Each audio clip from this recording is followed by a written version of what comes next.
Hi. അപ്പോളേ നമ്മുടെ പള്ളിക്കൽ പഞ്ചായത്തിലെ ഭരണസമിതി അംഗങ്ങളും ജനപ്രതിനിധികളും എല്ലാവരും നമ്മുടെ കൊണ്ടോട്ടി വാട്ടർ അതോറിറ്റിയുടെ ഓഫീസിൽ ചെറിയൊരു സമരത്തിൽ എന്താണ് നമ്മളൊന്ന് പോയി നോക്കല്ലേ?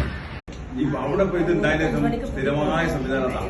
അടുത്ത ഞായറാഴ്ചയും പിറ്റേ ഞായറാഴ്ചയും വെള്ളം ഇനിയുണ്ടല്ലോ. ഇനി അവരായി നമ്മളോട് ഞാൻ നടക്കുള്ളൂ. ആളുകളെ വൈകില്ല.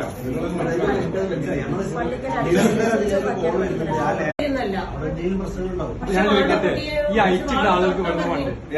ഹൈറ്റുള്ളവർക്ക് വെള്ളം പറഞ്ഞത് വെള്ളം കിട്ടാൻ ഹൈറ്റുള്ളവർക്കാണ് വെള്ളത്തിന് പ്രശ്നമുണ്ട്.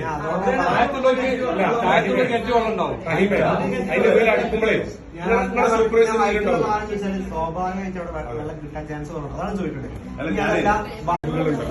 കൂട്ടാലെങ്കില് തറയിട്ടാല് പല സ്ഥലത്തും ഇവരെ ഈ കാരക്കാട്ട് പറമ്പ്, കുമ്മിണിപ്പറമ്പ്, ഈ വാർഡിലൊക്കെ കുറെ വാൽവ് ഇടരായിട്ട് നിൽക്കുന്നുണ്ട്. ആ വാൽവ് എങ്ങനെ തുറക്കാൻ പറ്റും നിങ്ങൾക്ക്? ഞാൻ പറഞ്ഞത് അവരെടുത്ത് ഞാൻ പറയാം. ഞാൻ ഉദ്ദേശിച്ചു ഞാൻ ഇടപെടലിൽ കൂടുതൽ ശിബിനയുടെ നമ്പർ ശിബിനയെ വിളിച്ചാണ്.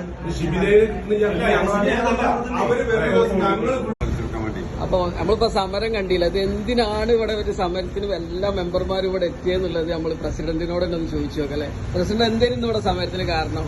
നമ്മുടെ ജൽജീവൻ മിഷന്റെ പൈപ്പ് ലൈനിലെ വെള്ളമില്ല.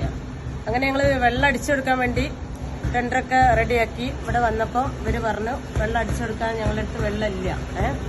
അപ്പൊ അതിനുവേണ്ടി നമ്മള് എഞ്ചിനീയറെ അടുത്ത് വന്നിട്ട് സംസാരിച്ചാണ്. ഇതിപ്പോ എന്തായി സംസാരിച്ചിട്ട്? നമ്മള് എഞ്ചിനീയറെ കരാവ് ചെയ്ത് അപ്പൊ അടിച്ചു കൊടുക്കാന്നുള്ള തീരുമാനമായും ചെയ്തു.